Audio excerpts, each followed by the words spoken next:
Je fais genre des affaires de même, là. Combien de temps je suis capable de rester un midi au truc à volant du McDo, bloqué là, en parlant pas, sans que quelqu'un sorte et commence à me shooter de la merde. Ok, oui. Ok, ça fait présentement 7 minutes. Il y a 11 voitures en arrière de moi. Mais ça... Tu sais, toutes les affaires de même. J'en ai dans mon ordinateur toutes des conneries que je veux faire. Écoute, j'en ai déjà même fait une dans un McDo. Hey, des trucs de McDo, j'en ai genre 10, là. Soumets-les. Écoute, McDo, avec ma vieille tempo plus d'exhaust. OK, qu'est-ce que tu vas prendre? Metallica dans le tapis. Bonjour, prendre votre commande. Ouah! Nerd, pain sur le gaz. Je vais te prendre un Big Mac!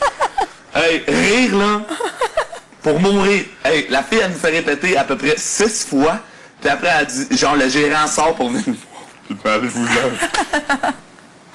Hey boy. Hey, des conneries de McDo, j'en ai... Je t'ai dit, j'ai plein de trucs dans mon ordi des conneries à faire, trop drôle, là. Ça, c'est un secret jusqu'à maintenant bien gardé, là. Celui-là que tu nous dire? Ouais. J'espère qu'il écoutait pas. Non, mais je veux dire... Ben non, si ça leur sert d'idée, tant mieux, là. Mais... Moi, avant Love Story 2, là, j'avais toujours rêvé de faire de la télé, mais je pensais pas en faire, donc j'étudiais en relations publiques pour travailler dans le milieu des médias ou dans les communications, parce que je suis capable quand même de communiquer, mais je suis pas capable, ça me tentait pas de forcer pour la télévision. Puis c'est ça, puis là, Love Story, c'était vraiment une joke. Mais là, c'est quoi? C'est habillé où? Il y a personne en haut. Mais tu sais, en tout cas... Mais tu sais, en sortant, là, ils nous ont dit qu'on allait faire ci, puis ça, puis ci, puis ça. Puis là, finalement, on n'a rien fait. Puis finalement, je me suis dit, moi, je vais essayer. Puis là, j'ai pogné mon truc en radio.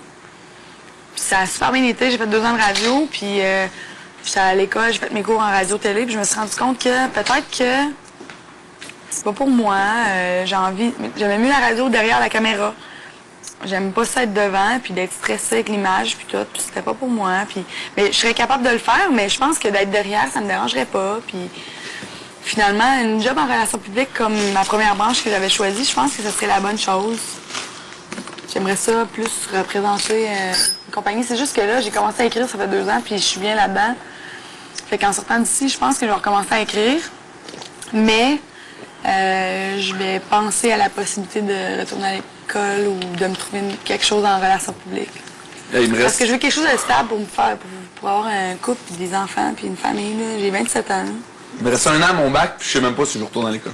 Dans 48 heures, on est à l'extérieur. Une job incertaine. Ouais, facile, même moins que ça. C'est le fun pour élever des enfants à la maison, par exemple. Là. Parce que t'es à la maison, puis tu peux écrire, puis ton bébé est à côté, mais pour le trip d'avoir quelque chose de certain, puis une permanence, puis tout, là, c'est peut-être pas l'idéal. Demande en remote si on peut avoir un appareil photo. Je pense que je suis rendue au 8 à 5, là, puis j'ai toujours dit toute ma vie que jamais je vais faire du 8 à 5. Toi, t'as jamais voulu passer à la TV? Non. Est-ce qu'on peut avoir mon appareil photo que j'ai donné à la faut pas être chien, mais je trouve que prendre des photos dans le loft avec les lofters. Pour t'inscrire dans télé-réalité, faut que t'aies toujours voulu faire un peu de télé. Quand ils m'ont appelé, j'ai dit, je savais même... Écoute, ils m'ont appelé, j'ai raccroché. S'ils m'avaient pas rappelé le lendemain, là... Ils m'ont dit, on va te poursuivre. Jamais j'aurais passé à la télé. Mais voyons donc. Poursuivre. C'est normal. J'ai jamais voulu faire de télé. Moi, j'ai tout le temps été un show-off, c'est vrai. Mais plus un exhibitionniste. J'ai toujours voulu faire des niaiseries devant le monde. dire jamais, je jure, je vais faire mais jamais j'ai eu, dans mon esprit, je me suis jamais dit, hey, wow, je pourrais devenir quelqu'un à la TV. Comme faire des niaiseries à la TV comme RBO, là. C'est légal, c'est comme ça, des avis légaux. Mais moi, je suis plus un gars genre Internet, YouTube, là. Tu vas avoir des vidéos de moi sur YouTube, là. Bientôt? Mais non, il y en a déjà.